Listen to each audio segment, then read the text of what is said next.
Highly separated thunderstorms. And towards the evening, temperatures are dropping to 17 degrees Celsius, mostly cloudy, with a brief shower or two. And sunset is expected at 18:33.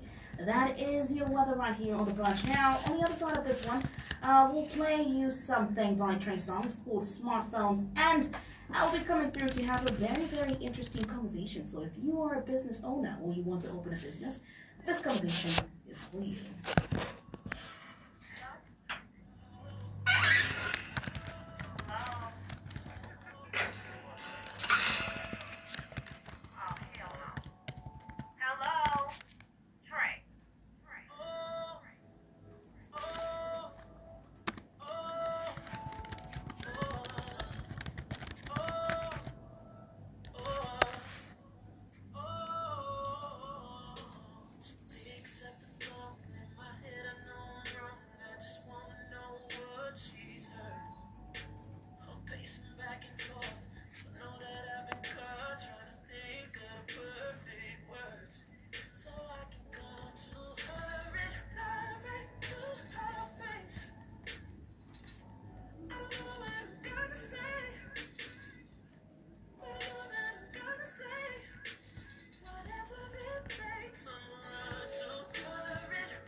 Are you ready?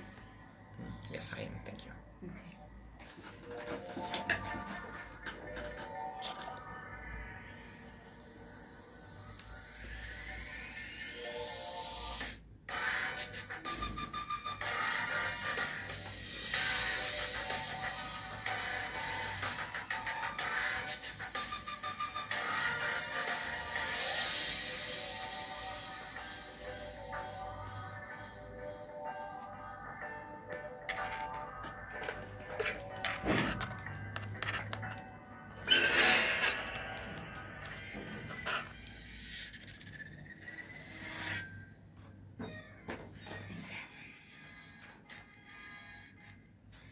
All right, so it's 4 minutes before we clock the hour of 11 on a Monday, the 15th of December 2025. And I did mention earlier that we're going to be having a conversation for those people that would want to get into the world of business or are already into that playing ground and want to make their businesses grow bigger and better. I will be, in fact, I do have in studio gentleman by the name of Benson Judge. And I was surprised, yes, Benson Judge, and he's Lala by tribe. Yes, so we're going to be having a conversation on product management for small and medium retail stores. And this is a manager's handbook. And I want to know, first of all, good morning. Good morning, Coco. How are you? I talk too much. All right, so you need to give me a pause to say, okay, Coco, let me get it. All right, I talk too much. But how are you? I'm good, thank you. How are you? I'm okay. How's your drive? It was okay. Long? Can't complain. Long, but okay. I think the roads was quite fair on my part. On your part? Yes. Because So the time I was receiving a text from you saying I'm on my way, I was like, it's 4 in the morning. yeah. I was like, Benson, it's 4 in the morning. But I'm glad you got here safe. Sure, thank you. Yeah. So give me an overview of the book. What is product management for small and medium retail stores all about? Well, thank you very much.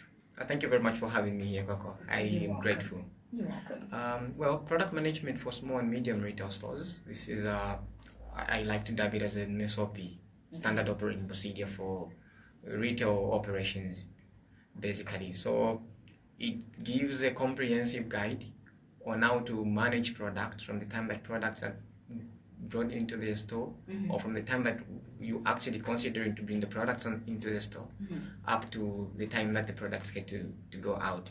It includes the whole entire process, the practical process, as well as how to deal with the people that are dealing with the same product as a whole, basically. Okay, that sounds so interesting. So, what inspired you to actually write the book? Thank you. Well, the inspiration came in trying to fill the gap that is there in the retail. So I'd been serving as stores manager for a startup retail store, and each and every time that we were looking for something to refer to on operations, there seemed to be a lack of that.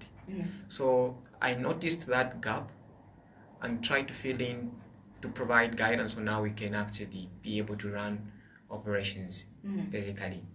And also, amplifying on that point, also just the need just for a local guide on how to manage retail. So because many of the times that we see people go into retail operations and then slowly or very soon they go out. So what is it that they needed to do? So there was a need for us to have something that we can refer to in that particular sense.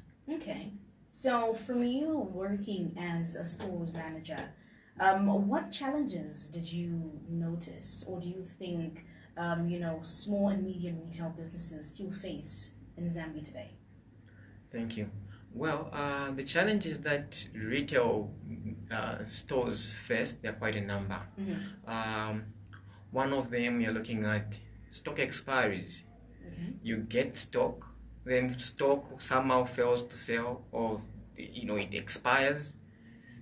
That is one of them. You get to have stock discrepancies. So in retail stores, you're trying to see what is on the shelf should also be what is on the systems that you are using. There's accountability. So in other words, there's lack of accountability. There's a failure in that. The other gaps is human resource management. There is so much gap there in terms of policy and how the whole overall human resource is managed. Yes, those are quite but a few major challenges that are there per se. Okay, so why is it important to have a product management in retail? Thank you. It is very important to have product management in retail because products are what keeps retail driving. When you go to Pick and Pay, when you go to ShopRite, or when you go to any other retail store, we go there to get those products. It's what takes us there in the first place. So it's important that product management has to be there, basically, because retail, the heartbeat of retail is basically the product themselves. Okay. So as a result, they have to be managed better in that particular sense. Okay. That's pretty clear, I think. Yeah, it is pretty clear. So, what common mistakes do retail owners make while with stocks and inventory? One of the major mistakes which they make is not keeping track of the changes in stock as they purchase, just the whole product receipt process. So from the point of product management, we like to isolate the processes to be able to manage them better. So the first part is the product receipt process, which is one of those areas in which which is poorly managed. So you look at you have retail, you've got maybe store owners that go to purchase products. They bring them in the store, and they are not comparing product receipts with the actual documents with what has been received, because stock discrepancies could arise from there, basically. So problems could begin as early as that. Then you could talk about also shelving, putting products. You would find that people are not following what we call first in, first out, or first expiry, first out. There are those strategies. So you'd find that new products are coming in, and they're being maybe pushed in further into storage places. Or you would find that products are coming in and then you are prioritizing the new ones, should I say, while it's leaving the older ones. You'd find that that leads to expiry. So those are some of the challenges, should I say. Okay, so then how and then does product management improve profitability? Thank you. Product management improves profitability in a sense that it gives you an overview of what is happening to the product. So for example, when you look at some of the strategies in product management itself, especially on the product receipts, there is where we are looking at what has been gotten and at what price. So prices are always changing, the market is always changing. So if a store is not very keen on product receipt, trying to check as price changed from the last order that we made, or are we still intact, you find that they might be selling lower than the current product is actually supposed to be sold. So by having good product management, you get to generate profit by putting in such strategies. So you can also talk about first expiry, first in. By having such strategies, one, you are preventing products from expiring. So as a result, you are reducing on wastage. Per se. You also look at people management. When you have a good relationship and good proper human resource management, as one of the famous founders put it to say, people are your greatest assets of the organization. So if you can work better with the people and they can work better with the product, you also increase the way they interact with the clients. As a result, you improve sales. So so product management as a whole is like the heart of retail stores operations. Oh, making me want to start a shop now. I want to open a shop. Definitely, you have to. Yeah, but then the market is really, really crazy. You never know what to put out because everybody is selling everything. Well, I get your point there. I do really get your point. So product management itself is also about understanding what people need. Okay. Yes, so that is good product management. So in as much as there is a lot of people out there doing a lot of things, we can still isolate a particular market and serve them better by simply understanding what it is that they need. Yes, so by responding to the needs of the clients, businesses survive in that particular manner. Okay. All right. So now, from your book, I can say, first of all, I should say, the cover itself is really beautiful. Thank you. It's a really beautiful cover. From your book, maybe you can share one particular tip, all right, that listeners can implement today. Thank you. One particular tip that I would really like to share with the listeners, I've emphasized so much on product receipt because that is like the intro of everything. If you can get things started better on a good ground, even the whole chain that comes is all gonna be good. So one of the tips that the listeners can put in is what we call a file called. These are like simple things. Just a computer and an Excel file called product receipt and price adjustment. So what this file does is it keeps track of the products that are being received. One from the name of the product, the expiry of the product, so that you know when the product is expiring, the quantity of the product, the price of the product, as well as the source of the product. So by having this information, you get to have an overview of what is happening to the product each and every time.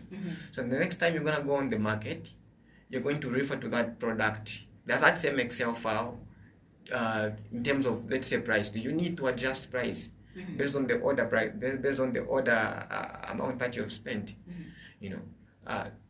So by putting in this strategy, they set out a path for success, because they have data that they can actually go back to.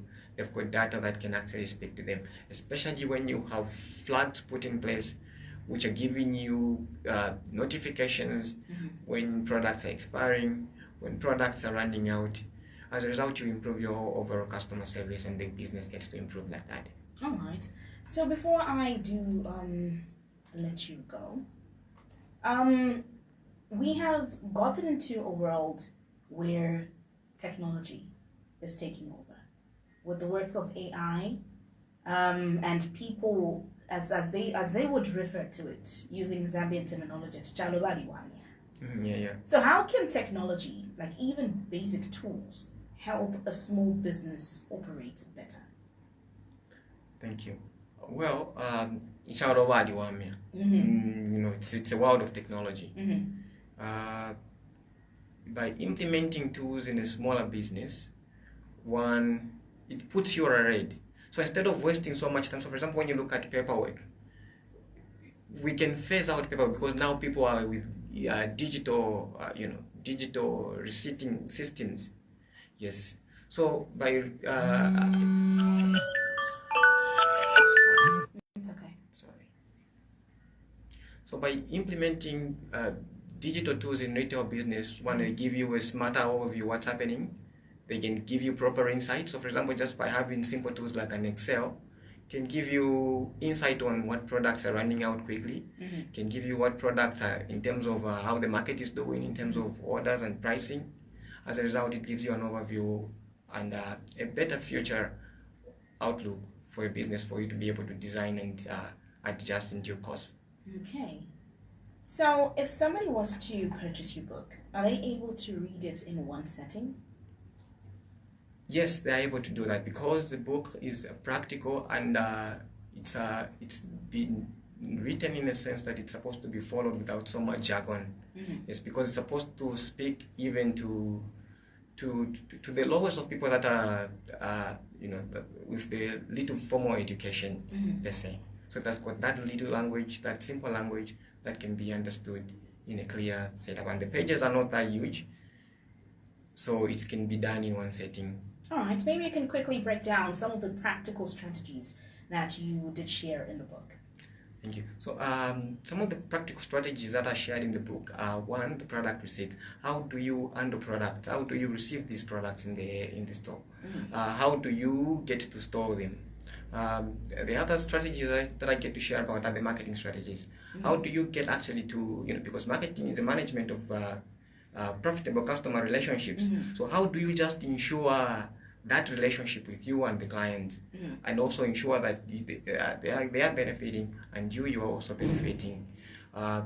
Also strategies on how do you get to contribute to a larger community, because this is we are supposed to do responsible business. Yes, so how do you get to do that while it's still staying sustainable? Other strategies also talk about how do you get to deal with the people that you're working with, basically. So it highlights all these strategies from start, first of all, talking about the product, how you get to handle the product, and then how the people that are handling the products can be dealt with as the person who's taking the lead. All right. Well, Mr. Benson, Josh, thank you so much for coming through and making me feel like I need to become a business owner. Thank you so much for coming through. Thank you very much, Coco. It was a pleasure. I'm grateful. Thank you. All right, ladies and gentlemen, we are